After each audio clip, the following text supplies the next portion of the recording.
রূহ দেখতে কেমন, ধরতে কেমন, রংটা কেমন, ওজনটা কেমন, হাজারো প্রশ্ন আমাদের সামনে আসতে পারতো, কিন্তু আল্লাহ তাআলা সুন্দর এক কথা বইলা দিছেন যে রূহ হলো আপনার রবের আদেশ। সাথে সাথে আল্লাহ তাআলা বলেন ওয়ামা উতিতুম মিনাল ইলমি ইল্লা কলিলা।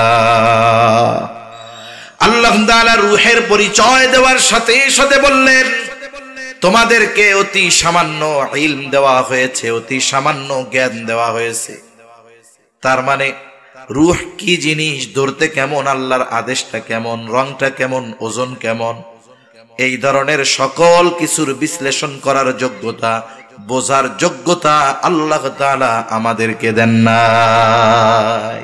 আল্লাহ তাআলা বলেন কুলির রূহু মিন আমরি রাব্বি ওয়ামা উতিতুম মিনাল ইলমি ইল্লা কলিলা। তারা আপনারে জিজ্ঞাসা করে রূহ কি জিনিস, আপনি রূহের পরিচয় দেন যে রূহ হলো আমার রবের নির্দেশ। রূহ কার নির্দেশ? আল্লাহর আদেশ, আল্লাহর প্রত্যাদেশ, আল্লাহর নির্দেশ। এই রূহ দেহে যতক্ষণ থাকে ততক্ষণ এই দেহ সচল থাকে। স্বাভাবিক চিকিৎসক যখন একটা মানুষ মুমূর্ষু অবস্থায় চলে যায়, এই লোকটা বাইচা আছে নাকি মইরা গেছে এটা কেমনে বুঝে? তার পালস চেক করে। আমরা বুঝবো না, আমরা তো আর ডাক্তার না, কিন্তু ডাক্তার যখন হাত দেয় এখানে সে বুঝতে পারে তার রক্ত চলাচল আছে, রক্ত চলাচল আছে। তার মানে লোকটা যতই মুমূর্ষু হোক না কেন এখনো বেঁচে আছে। বলে রক্ত চলাচল কতক্ষণ চলে? বলে হার্টবিট যতক্ষণ আসে, হার্ট কম্পন যতক্ষণ করে, হার্ট পাম্পিং করে, এই হার্ট রক্তগুলাকে গোটা দেহের শিরা উপশিরায় একবারে মাথা থেকে নিয়ে পা পর্যন্ত সব জায়গা রক্ত ছড়ায় দেয়। এখন এই পাম্প চলে। আপনাদের এলাকায় যখন পানির পাম্প থাকে পানি ওঠে না? পানি ওঠে। বলে পাম্প পানি উঠাইতে পারে কতক্ষণ? বলে কারেন্ট থাকে যতক্ষণ। ঠিক কিনা বলেন? কারেন্ট নাই এই পাম্প আর চলবে না। কিন্তু এই হার্ট নামক যেই পাম্প আছে এটা তো চলতেছে। বলে কিসের দ্বারা চলে? এটা আর খুঁজা পায় না। বলে হার্ট চলতেছে, এটা যতক্ষণ চালু আছে মানুষকে জীবিত বলে সাব্যস্ত করা হচ্ছে। এখন হার্ট তার পাম্পিং বন্ধ করে দিল। বলে কারেন্টও তো যায় নাই, কেউ তো গিয়ে বন্ধ সুইচ অফ করে দেয় নাই।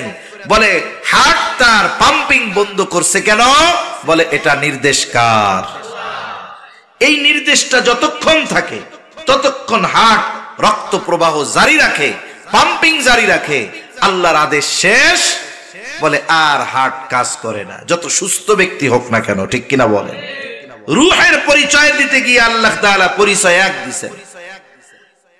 আবার আল্লাহ রাব্বুল আলামিন রূহ দেখতে কেমন, ধরতে কেমন, রংটা কেমন, ওজনটা কেমন, হাজারো প্রশ্ন আমাদের সামনে আসতে পারতো, কিন্তু আল্লাহ তাআলা সুন্দর এক কথা বইলা দিছেন যে রূহ হলো আপনার রবের আদেশ। সাথে সাথে আল্লাহ তাআলা বলেন ওয়ামা উতিতুম মিনাল ইলমি ইল্লা কলিলা। আল্লাহ তাআলা রূহের পরিচয় দেওয়ার সাথে সাথে বললেন তোমাদেরকে অতি সামান্য ইলম দেওয়া হয়েছে, অতি সামান্য জ্ঞান দেওয়া হয়েছে। তার মানে রূহ কি জিনিস, ধরতে কেমন, আল্লাহর আদেশটা কেমন, রংটা কেমন, ওজন কেমন, এই ধরনের সকল কিছুর বিশ্লেষণ করার যোগ্যতা, বোঝার যোগ্যতা আল্লাহ তাআলা আমাদেরকে দেন নাই। এখানেই ঈমানের প্রশ্ন।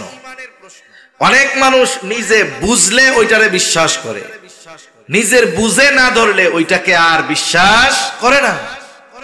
কেমন যেন সে বলতে চায় যে এই পৃথিবীর সব কিছু বোঝার যোগ্যতা আল্লাহ তারে দিয়েছে। আসলে বিষয়টা এমন নয়।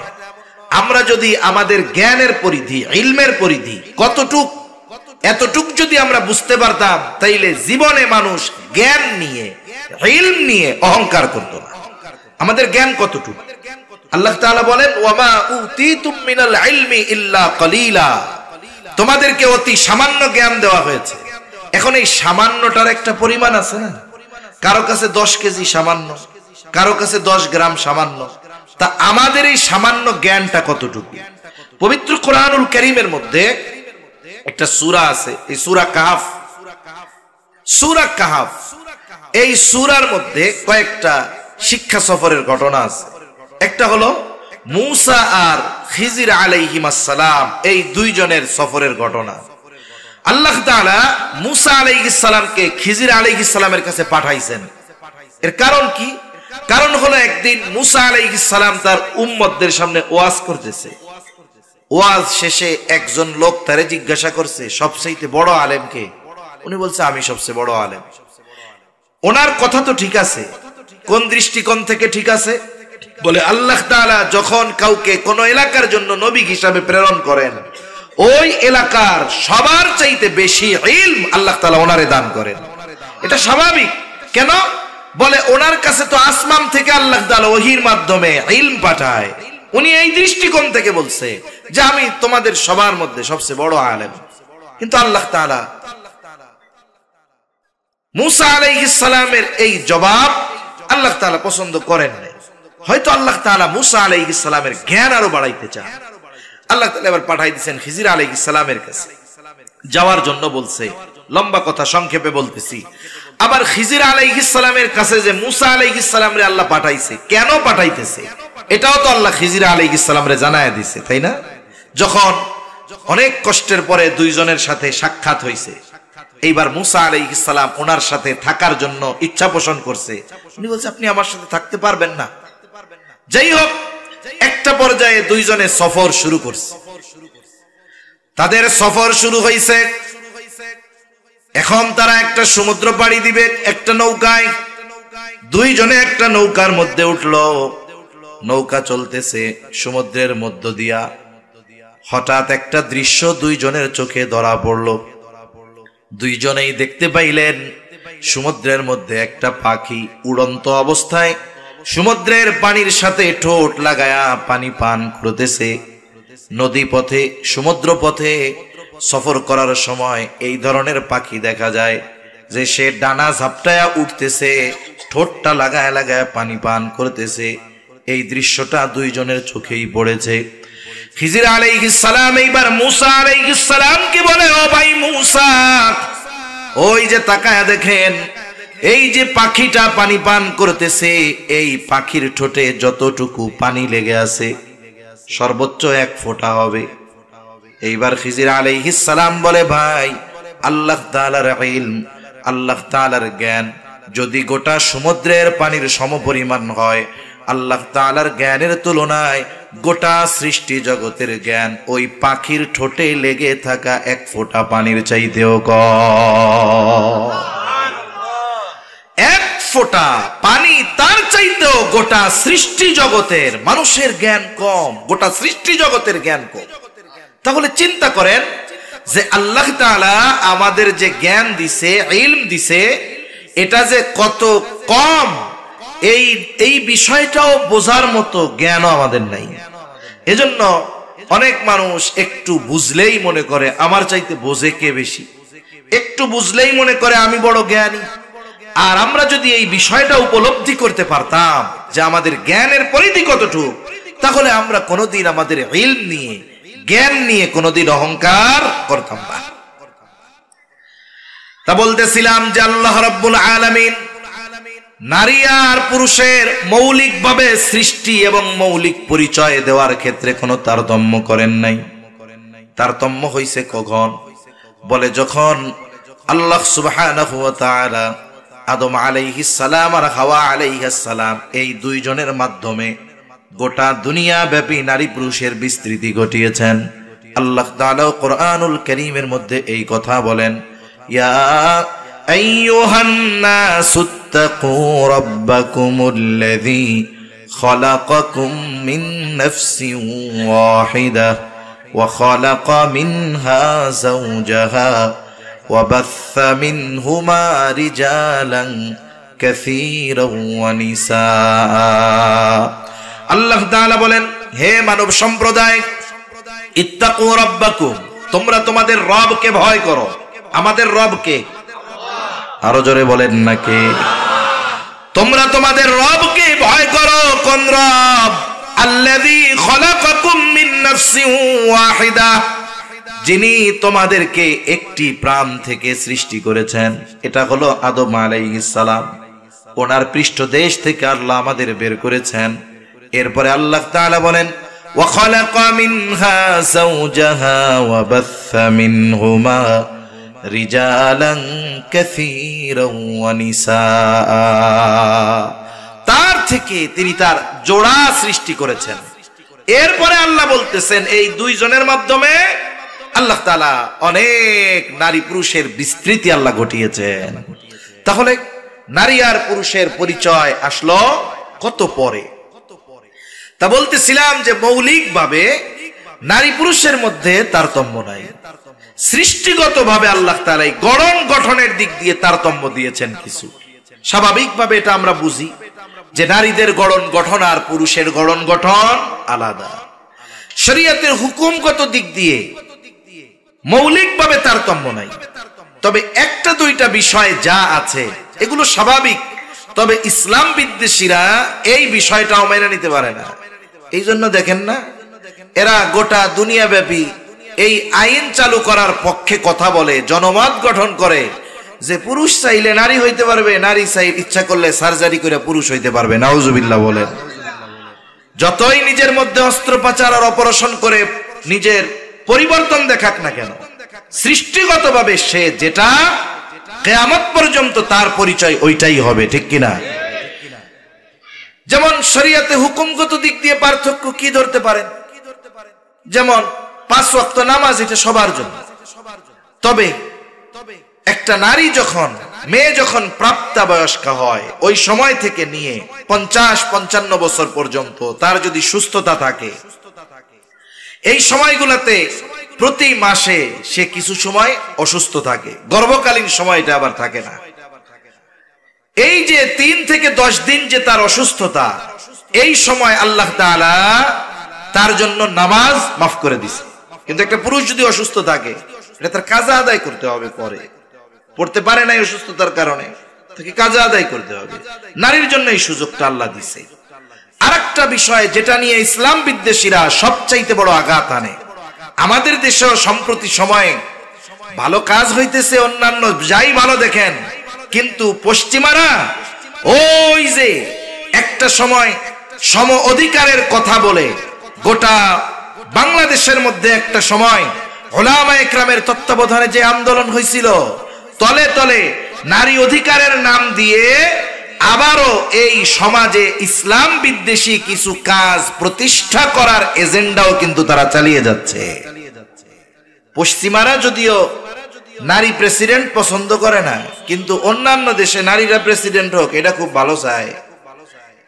আমেরিকার ইতিহাসে আজ পর্যন্ত কেউ হইতে পারছে? নারী হইতে পারে নাই, কিন্তু ওরা চায় গোটা পৃথিবীর সব নারী প্রেসিডেন্ট, প্রধানমন্ত্রী হয়ে যাক। কেন? কারণ হলো খেক শিয়াল। খেক শিয়াল কখনো চায় না যে মুরগি খোয়াড়ের মধ্যে থাক, খোপের মধ্যে থাক, বরং ওয়াজ করে বুঝায় যে তোরা স্বাধীন না, মোরগ যেমন গাছের উপরে থাকে, মুরগি তুইও থাকবি, অসুবিধা কোথায়? তা সম্মানিত উপস্থিতি, ইসলাম বিদ্বেষীরা ইসলামের ব্যাপারে যেই বিষয়গুলো নিয়ে বিষোদগার করে, এর মধ্যে একটা তারা বলে ইসলাম নারীদেরকে ঠকাইছে। কেন? বলে পিতার বা ওয়ারিসি সম্পদ বন্টনের ক্ষেত্রে পুরুষরে 2 গুণ দিছে, নারীরে তার অর্ধেক দিছে। নাউজুবিল্লাহ বলেন। আরে যুক্তি কি বলে?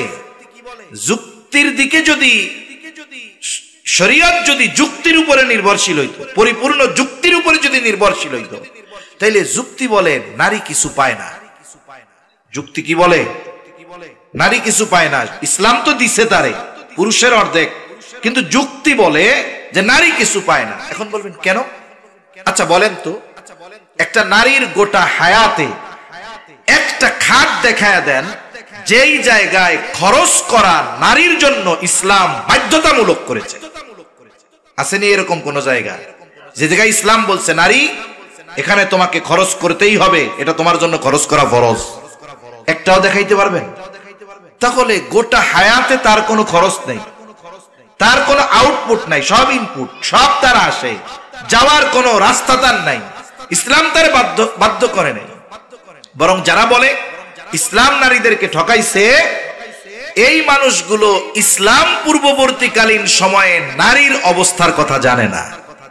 যদি ওই সময় নারীর অবস্থার কথা জানতো, ইসলাম পূর্বকালীন সময়, তাহলে এই কথা বলার দুঃসাহস তারা করতো না। আমরা মাঝে মধ্যে বয়ানে শুনি না, জাহেলিয়াতের সময় নারীদেরকে জিন্দা দাফন করে ফেলা হতো। একটা পিতার যদি কন্যা সন্তান হতো, ওই কন্যা সন্তান ভূমিষ্ঠ হবার খবর যদি কোনো পিতাকে দেওয়া হতো, তার চেহারাটা মলিন হয়ে যাইত, অন্তরের দিক দিয়া নিজেরে সে খাটো মনে করা শুরু করতো। মানুষের সামনে সমাজে সে চেহারা ডাইকা ডাইকা চলতো, সে মানুষেরা বলবে দেখ ওই যে মাইয়ার বাপ যায়। আবার যতক্ষণ না ওই কন্যা সন্তানকে সে দাফন করতে পারতো, জীবিত মাটিতে পুঁতে ফেলতে পারতো, ততক্ষণ তার শান্তি আসতো না। আল্লাহ তাআলা কোরআনুল কারীমের মধ্যে বলেন, ওয়া ইযা বুশশিরা আহাদুহুম বিল উনসা যাল্লা ওয়াজহুহু মুসওয়াদ্দান ওয়া হুয়া কাযীম। চেহারাটা কালা হয়ে যাইতো, এই সংবাদে খুশি হইতো না।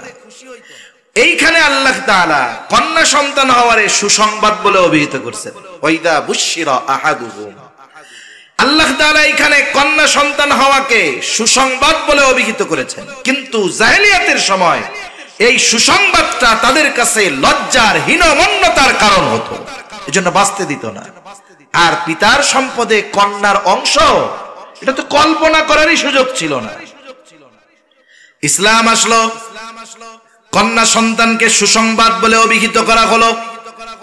রাসূল আকরাম সাল্লাল্লাহু আলাইহি ওয়াসাল্লাম জানায় দিলেন, যার দুইটা কন্যা সন্তান হবে, দুই কন্যা সন্তানের কষ্ট সহ্য করবে, তাদেরকে তাদের ভরণ পোষণ ব্যবস্থা করবে, দিন শেখাবে, দিনদার পাত্রের হাতে তুলে দিবে। নবীজি জানায় দেন, এই কন্যা সন্তানগুলো কিয়ামতের দিন তার জন্য জাহান্নাম থেকে অন্তরায় হয়ে দাঁড়াবে। তাহলে কন্যা সন্তানকে যদি যথাযথভাবে লালন পালন করা যায়, দিন শেখানো যায়, দিনদার পাত্রের হাতে তুলে দেওয়া যায়, তাহলে এই কন্যা সন্তান পরকালে জাহান্নাম থেকে বাঁচার কারণ হবে। সুবহানাল্লাহ। তাহলে ইসলাম নারীদেরকে বেঁচে থাকার অধিকার দিল, কন্যা সন্তান হওয়াকে সুসংবাদ বলে অভিহিত করলো। শুধু তাই না, সম্পদের মধ্যে তার অংশ সাব্যস্ত করলো, কন্যা হিসাবে তার অধিকার প্রতিষ্ঠা করলো, স্ত্রী হিসাবে তার অধিকার প্রতিষ্ঠা করলো, সাথে সাথে মা হিসাবে তার অধিকার প্রতিষ্ঠা করলো। এই জন্য একটা কন্যা সন্তান যখন দুনিয়ায় আসে, আল্লাহ তাআলা জানায় দিলেন এটা কিন্তু সুসংবাদ। এই জন্য কন্যা সন্তান হইলে ওই জাহেলিয়াতের সময় চেহারাটাকে কালো করা যাবে না। অনেক সময় অনেকে আশা করে প্রথমটা যদি পোলা হইতো ভালো হইতো, তাই না? আরে দাদা নইলে বেটা, পুরুষ মানুষ, সে চিন্তা করছে যে ছেলে হইলে ভালো হইতো, কিন্তু দাদি তো মহিলা না, ওই দাদিও চায় যে আমার পোলার ঘরে প্রথম একটা পোলা হোক। আর যদি একটা দুইটা পর পর কন্যা সন্তান হয়, তাইলে তো মনে করেন ওই বাড়িতে ওই মহিলার টিকা থাকাই দুষ্কর হয়ে যায়। কিন্তু সায়েন্স বলে, বিজ্ঞান বলে, কন্যা আর দেওয়ার মালিক তো আল্লাহ। দেওয়ার মালিক কে? ছেলে হোক মেয়ে হোক অথবা একেবারে না হোক, দেওয়ার ক্ষমতা কার? আল্লাহ তাআলা। ইয়াহাবু লিমান ইয়াশাউ ইনাসা ওয়া ইয়াহাবু লিমান ইয়াশাউ যুকুর আও ইউযাওয়িজুহুম যুকরানা ওয়া ইনাসা ওয়া ইয়াজআলু মান ইয়াশাউ আকীমা। আল্লাহ তাআলা যাকে চান পুত্র সন্তান দেন, যাকে চান কন্যা দেন, যাকে চান দুইটাই দেন, আবার যারে চান কোনোটাই দেন না। সবগুলোর ক্ষমতা আল্লাহ তাআলার হাতে। তবুও দৃশ্যমান বিষয় যেটা আধুনিক বিজ্ঞান বলে, কন্যা সন্তান হওয়ার পেছনে যদি দোষী ধরা হয়, তাইলে মহিলার চাইতে পুরুষের দোষটা বেশি। কিন্তু দোষ একতরফা ভাবে চাপানো হয় মহিলার উপরে, এটা কখনোই ইনসাফ নয়, এটা কখনোই কাম্য নয়। তার মানে কন্যা সন্তান যখন ভূমিষ্ঠ হয়, আনন্দিত হওয়া দরকার। সাথে সাথে একটা কন্যা যখন জন্ম নেয়, বাবার ঘরে যখন থাকে তার পরিচয় হলো মেয়ে। এই কন্যা সন্তানের সকল খরচ বহন করতে ওই পিতা বাধ্য। বলে কতদিন? ওই কন্যার যতদিন বিবাহ না হবে ততদিন। 20 বছর হয়েছে বিবাহ হয় না, বলে বাপ খরচ বহন করতে বাধ্য। 22 বছর হয়েছে বিয়া হয় না, বলে খরচ করতে বাধ্য। কতদিন? কন্যা সন্তানের খরচ চালাতে পিতা বাধ্য, অভিভাবক বাধ্য। বলে যতদিন ওই কন্যা সন্তানের বিবাহ না হবে। তবে যদি ছেলে হয়, ছেলের ক্ষেত্রে বাপ বাধ্য কয়দিন? বলে ছেলে নাবালক থাকবে যতদিন। এখন বালক হয় কয় বছরে? 18 বছরের আগে বালক হয় না। এটা ভুল কথা। এটা কি কথা? ভুল কথা। এক জায়গায় লেখা দেখতেছি 18-র আগে সবাই শিশু। তার মানে 18 বছরের আগে আকাম কুকাম যা করুক এটা শিশু বলে চালায় দিবে। এ সুযোগ ইসলাম দেয় নাই। বালক হওয়ার সর্বশেষ সময়সীমা 15 বছর আরবি হিসাবে, মানে চন্দ্র হিসাবে। যদি 15 বছর হয় চন্দ্র হিসাবে, তাইলে ইংরেজি হিসাবে 14 বছর 7 মাস এরকম হয় আর কি। একটা ছেলে 14 বছর 7 মাস বয়স হইলে এর আর নাবালক বলার কোনো সুযোগ নাই। এর আগেও হইতে পারে। ফুড পয়জনিং এর কারণে এখন 8-10 বছরে হয়ে যাইতে পারে, 11তে হইতে পারে, 12তে হইতে পারে, 13তে হইতে পারে, 14তে হইতে পারে। তবে 14 বছর 7 মাসের পরে একে আর নাবালক বলার কোনো সুযোগ নাই। এখন ওর বয়স 15 বছর হয়ে গেছে। বাপ যদি বলে এখন থেকে আমি তোমার স্কুলের খরচ দিতে পারবো না, তোমার প্রাইভেটের টাকা দিতে পারবো না, স্কুলের বেতন দিতে পারবো না, বলেন তো এই কথা বলার অধিকার বাবার আছে না নাই? আছে। কিন্তু মেয়ের ক্ষেত্রে এই কথা বলার সুযোগ নাই। তুমি বালেগা হয়ে গেছো, এখনো বিয়া হয় না কেন? তোমার খরচ দিতে পারবো না, কামাই করে খাওয়াও। বলতে পারবে? বলার সুযোগ নাই।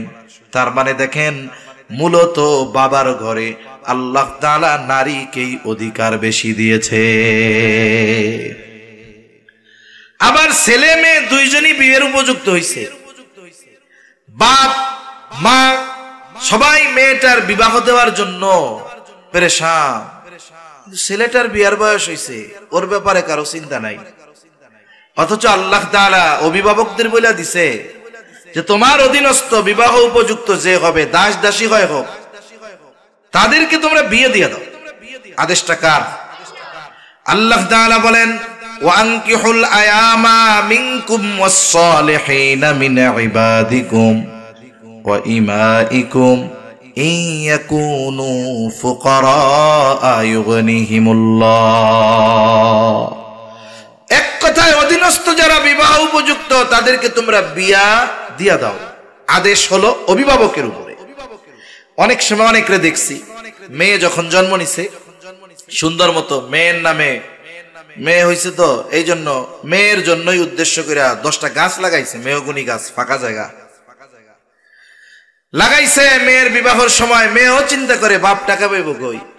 মা চিন্তা করো না, 10টা মেহগুনি গাছ লাগাইছিলাম না, ফাঁকা জায়গায় লাগাইছিলাম, খুব লম্বা হইছে, এটা দামও অনেক হইব, মিনিমাম 10 লাখ। তুমি চিন্তা করো না। কেন? পোলারেও তো বিয়ার উপযুক্ত হইলে বিবাহ দেওয়ার দরকার ছিল। মাইয়া হইছে 10টা গাছ লাগাইছেন, পোলার লাগে 10টা লাগান নাই কেন? এবার যখন ছেলে বিবাহ উপযুক্ত হয়, বিবাহ করতে চাইলে বলে হ্যাঁ আগে ইনকাম করো, নিজের পায়ে খাড়াও। এইবার মনে করেন চাকরি বাকরি ব্যবসা বাণিজ্য ধরছে, এখনকার বিয়ে শাদী দিয়া দাও। 25 বছর খাওয়াইলাম, আমাকে 5 বছর খাওয়াই নাও, এরপরে অন্য বেটার মাইয়ারে এনে খাওয়াইও। আপনি কি করলেন? ওরে বিয়া দিতে দিতে ওর 30 বছর পার করে দিলেন। আগে নিজের পায়ে দাঁড়াও, এই করো সেই করো। এখন কি হইল? ও যখন বিবাহ উপযুক্ত হইছে, প্রাপ্তবয়স্ক হয়ে গেছে, এই সময় আপনি বিবাহ না দেওয়ার কারণে ও যদি কোনো পাপের সাথে জড়ায় যায়, তাহলে ওই পাপের ভাগীদার হাজী সাহেব, তাহাজ্জুদ গুজার বাপ, নামাজের সিজদায় থাকা অবস্থায়ও ওর পাপের সমপরিমাণ, ওর গোনার সমপরিমাণ গোনা ওই বাবার আমলনামায় যোগ হয়ে যাবে। এজন্য সিস্টেম আগের থেকে করেন। ছেলের জন্য 10টা গাছ লাগাবেন, বিবাহ উপযুক্ত হইলে বলবেন যে তোমরা বিবাহ উপযুক্ত হইলে বিবাহ দেওয়ার দায়িত্ব আমার ছিল, এই যে নাও 10 লাখ, তুমি এটা দিয়ে কি করবা করো, বিবাহ শাদী করো। এখন আমার দায়িত্ব, কারণ বিবাহ না দিলে তুমি গুনাহ করবা, পাপ করবা, আর সেটার ভাগীদার আমি হমু, এটা হবে না। কিন্তু বিষয়টা হলো কি, কন্যার ক্ষেত্রে বাবা বিবাহ দেওয়ার জন্য প্রস্তুত নিজ খরচে, আর ছেলেরটা নিজে উপার্জন কইরা, তাও কত ঘষা মাজা তেল মাইরা এরপরে বিয়া করা লাগে। এই যেই তো ঠকায়া দিলেন ছেলেদেরকে বাবারা, এখানেই তো আমার ছেলেদের উপরে জুলুম হয়ে গেল। যাই হোক, এরপরে বিবাহ হবে। যেই ছেলেটা পছন্দ হয়, বলে ছেলে শুধু পছন্দ হলে হবে না, বিবাহ করার সময় তাকে মোহর দেওয়া লাগবে, ওই মেয়েকে মোহরানা দিয়ে বিয়ে করা লাগবে। এরপরে শুধু মোহরানা দিলে হবে না, বরং ওই মেয়েটার মৌলিক যত চাহিদা আছে সবগুলো পূরণ করার জিম্মাদারি তার নিতে হবে। ছেলে যদি কয় বিয়ে করতে রাজি, মোহরানাও দিতে পারবো না, খাদ্য বস্ত্র চিকিৎসা বাসস্থান কিছু দিতে পারবো না, সব শ্বশুর আপনি দিবেন। এইবার ওরে বাঁশ একটা নিয়ে পিটায় কবে তোমারে বিয়ে করতে আইছে, বিয়ে করতে কইছে কেটা বাঘ, ঠিক কিনা কন? তার মানে বাবার ঘরে যতদিন খরচ চালাইলো বাবা, স্বামীর ঘরে গেল, এবার স্বামী তার খরচ চালাতে বাধ্য। এরপরে আল্লাহ সন্তান সন্ততি দিছে, স্বামী মারা গেছে, আল্লাহ তাআলা স্পেশাল ভাবে আয়াত নাজিল করে সন্তানদেরকে মায়ের সাথে সদাচরণ করা, তাকে সর্বোচ্চ সন্তুষ্ট করার নির্দেশ আল্লাহ তাআলা দিয়ে দিছে। তাহলে একটা নারীর গোটা হায়াতে মৌলিকভাবে কোনো খরচ আছে? নাই। এরপরেও ইসলাম তাকে দিছে কতটুক? বলে পুরুষের অর্ধেক দিছে, কিন্তু তার খরচ নাই।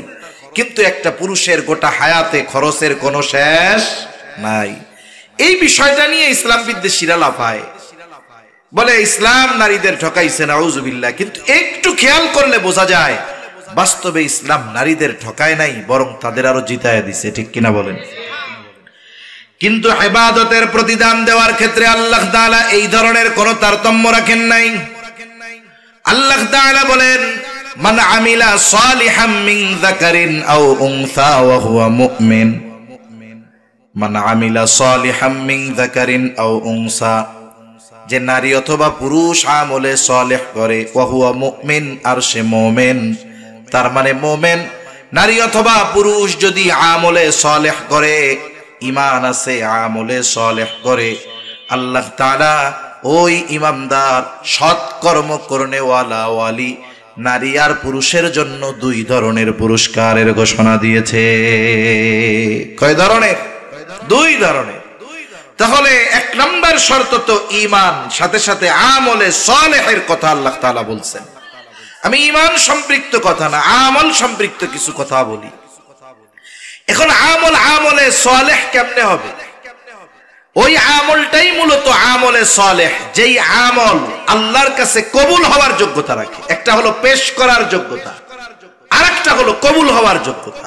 পরীক্ষার খাতা সবারটাই জমা নেওয়া হবে, কিন্তু সবাই পাশ করবে না। পাশ করবে কে? বলে যে পাশ করার মতো মার্কের অ্যানসার যে দিয়েছে সে পাশ করবে, ঠিক কিনা বলেন? তাহলে এক নাম্বার শর্ত তো ঈমান আছে। এর পরবর্তীতে কোন আমলগুলা করলে, কোন শর্তগুলা মানলে আমার আপনার আমল আল্লাহর কাছে কবুল হয়ে যাবে? বুজুর্গানে দিন গুরুত্বপূর্ণ কয়েকটা শর্তের কথা বলেন। এক নাম্বার যেই শর্ত, যে কোনো আমল, এটা ছোট হোক চাই বড় হোক, ওই আমলটা দুনিয়ার মানুষকে দেখানোর জন্য নয়, দুনিয়ার মানুষের বাহবা পাওয়ার জন্য নয়, বরং ওই আমলটা একমাত্র যার সন্তুষ্টির জন্য করতে হবে তিনি কে?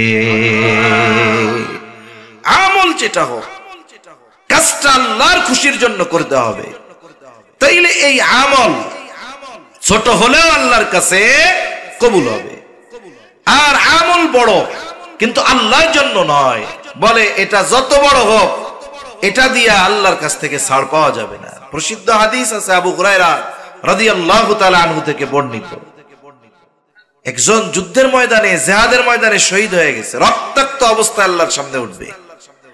আল্লাহ তাআলা জিজ্ঞাসা করবে এই অবস্থা কেন? লোকটা বলবে কাফেরদের বিরুদ্ধে জিহাদ করে আমার জীবন দিয়ে দিয়েছি। আল্লাহ তাআলা জিজ্ঞাসা করবে বান্দা কেন জিহাদ করেছো? লোকটা বলবে আল্লাহ আপনার সন্তুষ্টির জন্য জিহাদ করেছি। আল্লাহ তাআলা বান্দার অন্তরের খবর জানে। আল্লাহ তাআলা বলবে, না বান্দা, না না, তুমি আমার সন্তুষ্টির জন্য জিহাদ করো নাই। তুমি জিহাদ করেছো যাতে করে দুনিয়ার মানুষ তোমার বীরত্বের প্রশংসা করে।